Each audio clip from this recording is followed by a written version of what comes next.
ठाणे महानगरपालिका सार्वत्रिक निवडणुकीच्या पार्श्वभूमीवरती स्वीप मतदान जनजागृती कार्यक्रमांतर्गत शहरभर विविध शाळांमध्ये रांगोळी, चित्रकला, निबंध व घोषवाक्य स्पर्धांचं आयोजन करण्यात आलं आहे. या उपक्रमातून विद्यार्थ्यांनी लोकशाहीतील मतदानाचे महत्त्व प्रभावीपणे मांडले. मतदानाचा टक्का वाढावा तसेच जास्तीत जास्त नागरिकांनी लोकशाहीने दिलेला अधिकार बजावावा यासाठी ठाणे महानगरपालिकेच्या माध्यमातून जनजागृती करण्यात येत आहे. आयुक्त तथा निवडणूक अधिकारी सौरभ राव यांच्या मार्गदर्शनाखाली स्वीपच्या नोडल अधिकारी डॉ. मिताली संचेती यांच्या सहकार्याने शहरातील विविध भागांमध्ये दररोज जागृती सुरू आहे.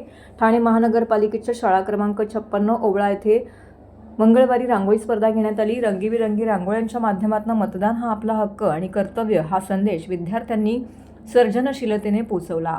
दिवा प्रभाग समिती अंतर्गत प्रभाग क्रमांक 27-28 मध्ये SMG विद्यालय दिवा स्टेशन येथे मतदान जनजागृतीसाठी निबंध स्पर्धा, चित्रकला स्पर्धा, घोषवाक्य स्पर्धांचं आयोजन करण्यात आले.